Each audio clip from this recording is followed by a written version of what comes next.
The important thing, if you want to be a creative person, is at some point to realize the difference between making a living and making a life. Now, most of us, when we grew up, really our parents, with our middle class insecurities, especially during the period of the Nehruvian economy, when jobs were very limited. So we were told to go into medicine, law, engineering, and as was I.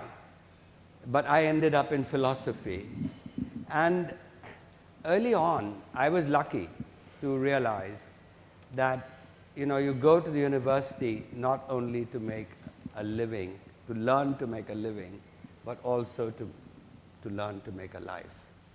You play a thought game.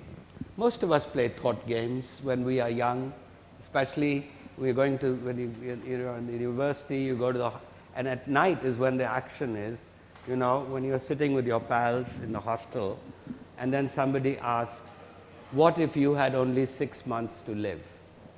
How would you live your life? Well, you certainly wouldn't go live your life getting an MBA at that point.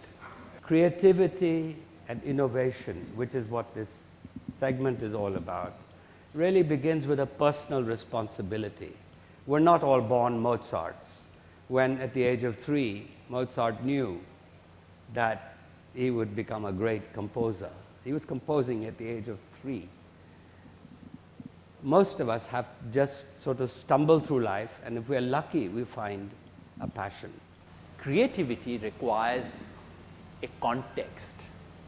Creativity requires access to knowledge. Creativity is no creativity. And creativity is breaking from a tradition. Unless you are in conversation with a tradition, you cannot be creative. Originality is rearrangement of pre-existing ideas. Always, always in the world. There is no originality which has no precedent to fall back upon. Originality requires a context of continuous dialogue. When you break from that, someone calls it creativity. And if you do not relate to anything that exists in a pre-existing dialogue, people send you where you ought to be sent, namely an asylum. That's the difference between creativity and pure madness. The richest person of this country also owns the largest number of television channels in this country. The manner in which, and you and I do not quite know who owns what percentage share in which television channels that we watch every evening. Cross-media ownership bans prevail all over the world, not in India.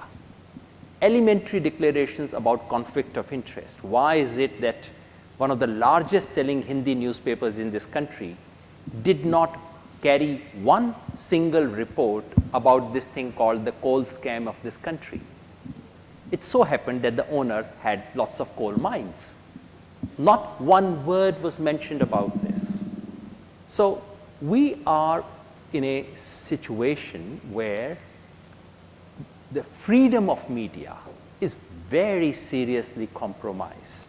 China, unlike India, has always had a strong state and a weak society, whereas India has had a strong society and a weak state. And of course, you need both. You need a strong state in order to get things done, for the executive to be able to act. And you need a strong society to make that state accountable.